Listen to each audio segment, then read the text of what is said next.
ABC Local Radio around Tassie. Geez, we've got people wandering through the footpath. We've got supporters everywhere. There's a lovely hubbub this morning as we come to you from just the top of the Brisbane Street Mall. Thanks to Neil and the staff in his business for coming in nice and early to host us this morning.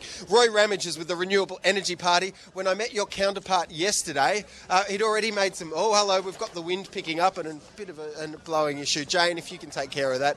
When I met your counterpart yesterday, he made some suggestions in the business we were in earlier and saved them $200 a year. Roy Ramage, good morning to you from the Renewable Energy Party. Good morning.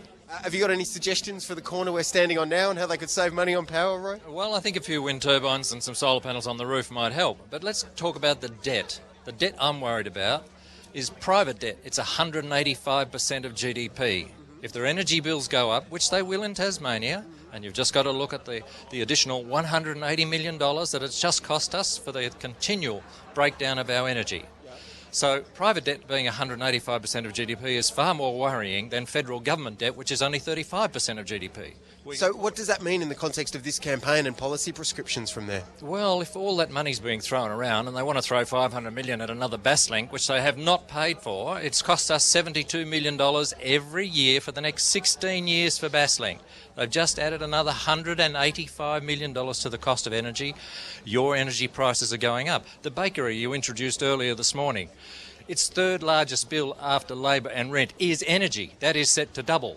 All the irrigation schemes that have been put in around the farmers who are now hit with floods, they have to pump their water, and that bill for pumping water is set to double. The farmer at Ooze, who came out of contract, his bill was $80,000 a year. It's now $170,000. So the doubling of energy prices is coming. So what would you do if elected? Tell me what you would do if elected to do something about that, to obviously to promote renewable energy, but also on the other hand, while investing in that, bring power prices down. Well, power prices, there's something like 9,300 solar panel installations in this electorate, in the Bass electorate.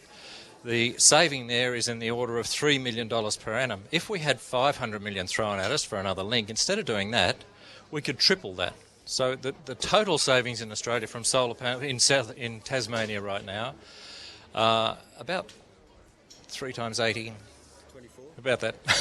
24. So if you triple that, you can see we're about $40 million in extra savings if we started using that money to put panels on people's roofs. Tell me about yourself personally. Why have you decided to, you're obviously passionate about renewable electricity. What's your background, Roy? My background is putting small regional communities off-grid or on-grid, and the choice is theirs. And I started that in South Australia, working there, and I got a small town of 8,000 houses with 5,000 houses under panel. They now save in the order of, it's close to $3 million per annum, that the bills they don't have to pay, and they have the opportunity to be their own energy company. And that is the future of regional and remote towns. And especially the way battery power and the ability to save that energy is changing the game. Roy, that's the killer app, and that's what'll change it. I read Elon Musk's book the other day and it really opened my eyes to what things might look like, and I see it was a photo in the Examiner, I think, a couple of weeks back. Yeah. If those 9,000 solar installations in Bass vote for me, I might be a chance to upset them. Roy Ramage, nice to meet you this morning from the Renewable Energy Party.